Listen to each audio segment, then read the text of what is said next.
নতুন মুখ্যমন্ত্রীর কাছে শিক্ষা ব্যবস্থা নিয়ে আমার বিশেষ অনুরোধ। শিক্ষা ব্যবস্থার পরিবর্তন করতে হলে স্কুল কলেজগুলোকে নীল সাদা রং থেকে গেরুয়া রং করে দিলে যে শিক্ষা ব্যবস্থার পরিবর্তন হয়ে যাবে তা কিন্তু নয়। শিক্ষা ব্যবস্থার সঠিক পরিবর্তন করতে গেলে শিক্ষা ব্যবস্থার পরিকাঠামোগত উন্নয়ন দরকার।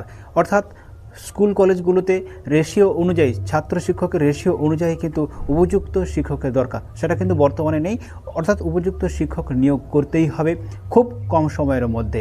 দ্বিতীয়ত যেটা বলবো, স্কুল কলেজগুলোতে যে ল্যাবগুলো রয়েছে সেই ল্যাবগুলো কিন্তু ব্যবহারের অযোগ্য হয়ে গেছে। উপযুক্ত এবং উন্নত যন্ত্রপাতি কিন্তু সেখানে নেই। অর্থাৎ ইনস্ট্রুমেন্টগুলো সব থেকে জঘন্য হয়ে গেছে, পুরনো হয়ে গেছে। সেই সব ইনস্ট্রুমেন্ট, ভাঙাচোরা ইনস্ট্রুমেন্টগুলো নিয়ে কিন্তু শিক্ষার্থীরা এখনও পর্যন্ত তাদের প্র্যাকটিক্যালগুলো করে যায়। সেই প্র্যাকটিক্যাল যাতে ভালো হয়, সেই ল্যাবের যে ইনস্ট্রুমেন্টগুলো রয়েছে সেই ইনস্ট্রুমেন্টগুলোকে কিন্তু আরও উন্নত করতে হবে। অর্থাৎ দামি দামি ইনস্ট্রুমেন্ট, ভালো ভালো নতুন নতুন ইনস্ট্রুমেন্ট দিতে হবে।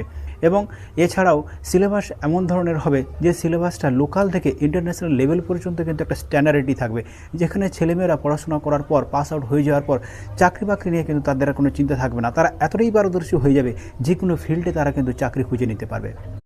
নতুন মুখ্যমন্ত্রীর কাছে শিক্ষা ব্যবস্থা নিয়ে আমার বিশেষ অনুরোধ। শিক্ষা ব্যবস্থার পরিবর্তন করতে হলে স্কুল কলেজগুলোকে নীল সাদা রং থেকে গেরুয়া রং করে দিলে যে শিক্ষা ব্যবস্থার পরিবর্তন হয়ে যাবে তা কিন্তু নয়। শিক্ষা ব্যবস্থার সঠিক পরিবর্তন করতে গেলে শিক্ষা ব্যবস্থার পরিকাঠামোগত উন্নয়ন দরকার। অর্থাৎ স্কুল কলেজগুলোতে রেশিও অনুযায়ী ছাত্র শিক্ষকের রেশিও অনুযায়ী কিন্তু উপযুক্ত শিক্ষকের দরকার, সেটা কিন্তু বর্তমানে নেই।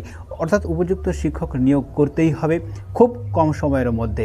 দ্বিতীয়ত যেটা বলবো, স্কুল কলেজগুলোতে যে ল্যাবগুলো রয়েছে সেই ল্যাবগুলো কিন্তু ব্যবহারের অযোগ্য হয়ে গেছে।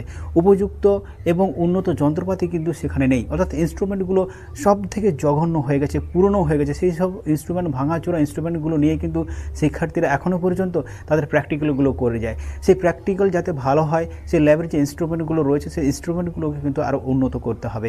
অর্থাৎ দামি দামি ইনস্ট্রুমেন্ট, ভালো ভালো নতুন নতুন ইনস্ট্রুমেন্ট দিতে হবে। এবং এছাড়াও সিলেবাস এমন ধরনের হবে যে সিলেবাসটা লোকাল থেকে ইন্টারন্যাশনাল লেভেল পর্যন্ত কিন্তু একটা স্ট্যান্ডার্ডি থাকবে, যেখানে ছেলেমেয়েরা পড়াশোনা করার পর, পাস আউট হয়ে যাওয়ার পর চাকরি বাকরি নিয়ে কিন্তু তাদের কোনো চিন্তা থাকবে না। তারা এতটাই পারদর্শী হয়ে যাবে, যে কোনো ফিল্ডে তারা কিন্তু চাকরি খুঁজে নিতে পারবে।